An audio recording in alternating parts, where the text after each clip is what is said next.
Man Gulch in central Montana. A canyon that empties into the Missouri River, flanked by two steep ridges. On August 5, 1949, a small fire was sighted on the South Ridge. At the base in Missoula, calls went out for jumpers. It was Eldon Dietert's 19th birthday. He was just sitting down to dinner with his parents when the phone rang. Walt Rumsey and 17-year-old Robert Salee were new jumpers. It was their first day on the job. Lightning storm came down through the region and started a lot of fires, and they called us in. When I got to Missoula, we actually arrived and jumped the same day. For many of them, this is their first year of smoke jumping. And there are very few of them that know the crew leader, the boss of this crew, Wagner Wag Dodge. Wag is a very experienced hand.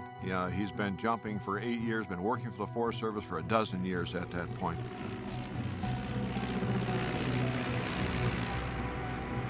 I think he was a very creative guy with a little touch of the poet.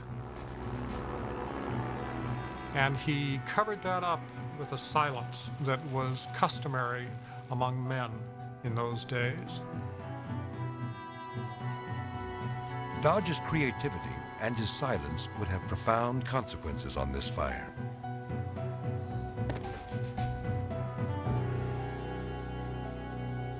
The jumpers landed at the head of the gulch about a mile in from the river.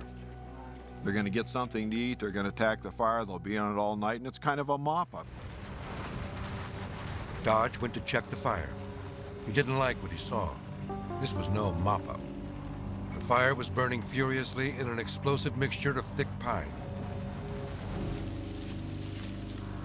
And we hadn't gone any more than 100 or 200 yards, something like that, and we met Dodge coming back down, and he said, this thick reproduction is a death trap. We better get out of here. Dodge led the crew across the gulch, heading for the safety of the river. The fire was out of their line of sight. They had no way of knowing it had suddenly jumped across to their side of the canyon. Their escape to the river was cut off. When he crests that hill and looks down below him, he sees that the fire is now burning very vigorously below them, and much worse, right directly at his crew. Dodge reversed the crew and told them to run. They were now in a race for their lives. Then the fire hit grass, baked bone dry by weeks of summer heat, and began closing in. It was only 150 yards away, racing towards them up the brutally steep canyon. The physics of slope and wind and fire were now converging on the crew in a terrifying equation. People move slower uphill. Fire moves faster. Because heat rises, a fire burning on level ground spreads 3 times as fast when it reaches a 25% slope and 9 times as fast on a 50% slope. Slopes at Man Gulch are 76%. Now you see everything is working in its favor. The radiant heat is getting ahead, convective heat is getting there, you're creating a draft which is driving it up. This is a very dangerous place to be. And you're going to have a very hard time outrunning a fire in light fuels that is going to burn upslope.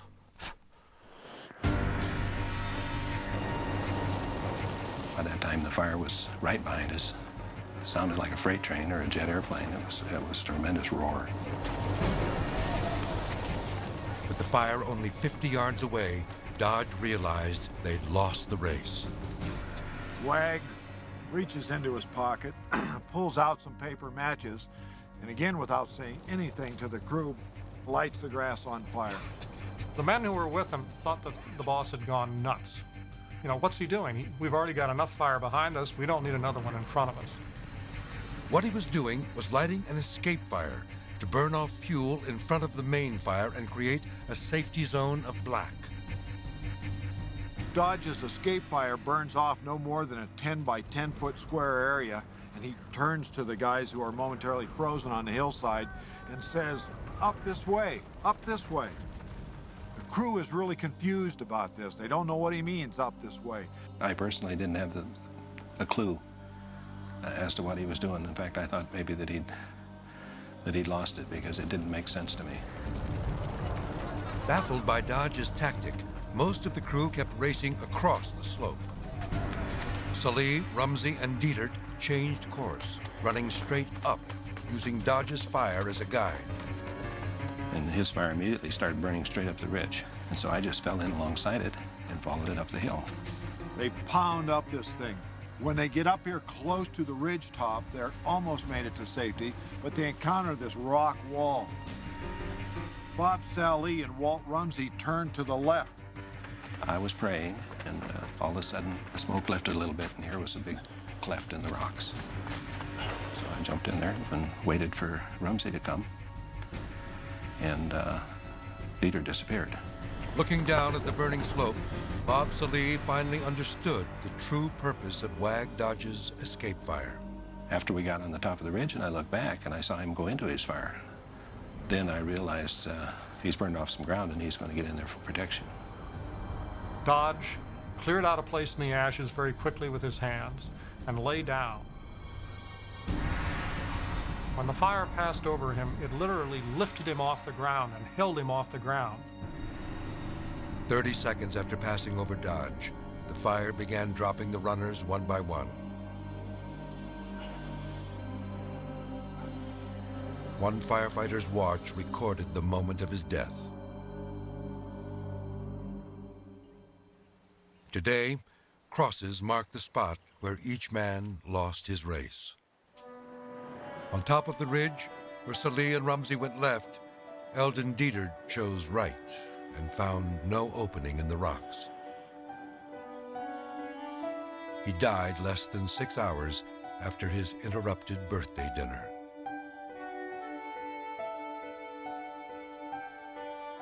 Dodge, Rumsey, and Salih were the only survivors. You know, I'm not the kind of a person that can tell you how it feels to look death in the face. You know, it's a terrible thing. You just feel awful. In their grief and sadness, some of the families claimed it was Dodge's escape fire that killed their sons. The physical evidence suggests his fire could have saved them. The fact that that escape fire worked for him also saved these trees that are up here in the ridgeline. These are trees that were here in 1949 that owe their existence to the fact that Dodge's fire burned out the fuel around them, and when the main fire came up the hillside, it swept around his fire in these trees, and they survived the fire. A Forest Service investigation cleared Dodge, but did not explain the peculiar behavior of his escape fire. The survivors testified that 40-mile-an-hour winds off the river were driving the main fire sideways along the canyon walls. Yet Dodge's escape fire ran in a totally different direction, up the hill. How could two fires only yards apart behave so differently? It took modern computer modeling to unravel this mystery. As heat from the main fire rose, the updraft sucked cooler air into its base, creating a wind in the opposite direction. With the opposing winds neutralizing each other, Dodge's fire simply followed the contour of the hill, leading Salih and Rumsey up to salvation. I think Wag did everything that he could to protect us. If there's any mistakes in the whole thing, the mistake was in not training people about backfires. And if they had, they would have all been saved.